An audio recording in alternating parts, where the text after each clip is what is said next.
We left off talking about global business and governments intervening in trade with some of these ways. Now, what can happen, and we see this happen, are things like tariff wars. We'll have one country put a tariff on a country's products, like, maybe France is putting a tariff on U.S. phones. They don't, Apple phones. We'll say, that's not fair. So we'll put a tariff on your wine. And they'll say, that's not fair. We'll put a tariff on your beef. And we'll say, we'll put a tariff on your cheese. And we get into what literally are called tariff wars. So what do we do about that? I mean, we have that with China currently in the 2020. All kinds of tariff wars going on. Well, what can get done? Well, what we do is typically have treaties. If there's a tariff war, there's a treaty. Relatively new is the USMCA, United States, Canada, and Mexico. I guess I should put Mexico and Canada, but this replaces what was called NAFTA, North America Free Trade Agreement.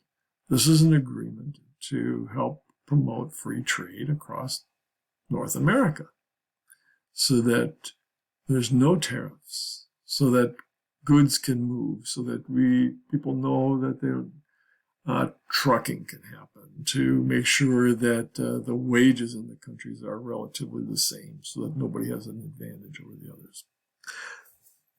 A huge trade agreement is the European Union, the EU.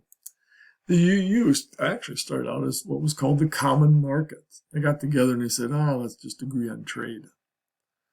Then they've gone on even further, and they agree on many other things. So they have the European Parliament, and they've gotten rid of all the border crossings. So there's complete trade and free travel among the European Union members. Well, that's good, except what happens when a particular country goes and gets in trouble? Although they're one union, they still can individually borrow money. So they all have the euro.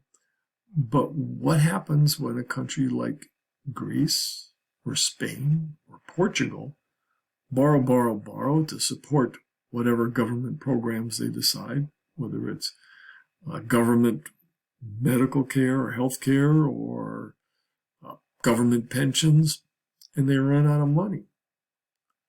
Who pays? Who bails them out? What happens? It's one great big economic union. It's one currency.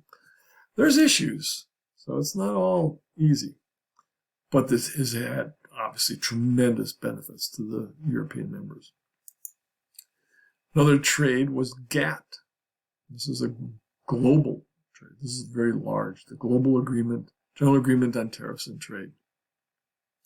The idea here is that you treat everybody the same. If I'm going to put a tariff on one country, I got to put a tariff on every country. That kind of thing. There's the World Trade Organization. So if one country thinks they're being treated unfairly, they can go to the World Trade Organization and they'll arbitrate the dispute.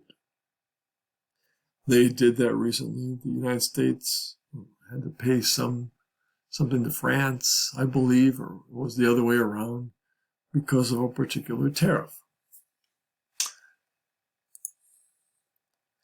Now, what happens when countries get into trouble or need money? Well, there's two main organizations that get involved. One is the World Bank. I'll start with the World Bank. This is the World Bank gives loans for projects. The key word here is projects. It's not just a loan to do whatever you want. If Turkey, for example, is building hydroelectric dams, they might want a loan. Well, the World Bank can give them a loan for that.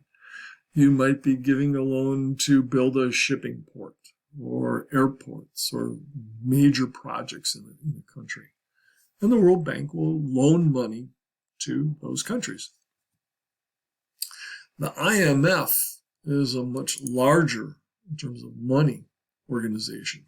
The International Monetary Fund loans to help economies that get in trouble. I mentioned earlier Greece. Greece was in a world of hurt. Greece had borrowed money and they're in danger of not being able to repay it. Now, the IMF doesn't just give you loans. The IMF will give you a loan, but they will require you to make changes. In the case of Greece, they said, look, you got to stop having so many government programs. You have to raise taxes. You got to be able to pay this money back yourself. You have to reduce the size of your government. Too big. It's in too many things. Now, Greece at first said, no way, somebody else is going to tell us how to run our country. And the IMF said, okay, no money.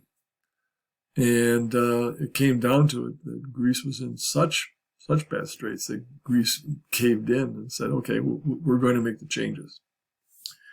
So these are organizations that will help give large-scale support to countries. They don't help individual businesses, but they will help countries.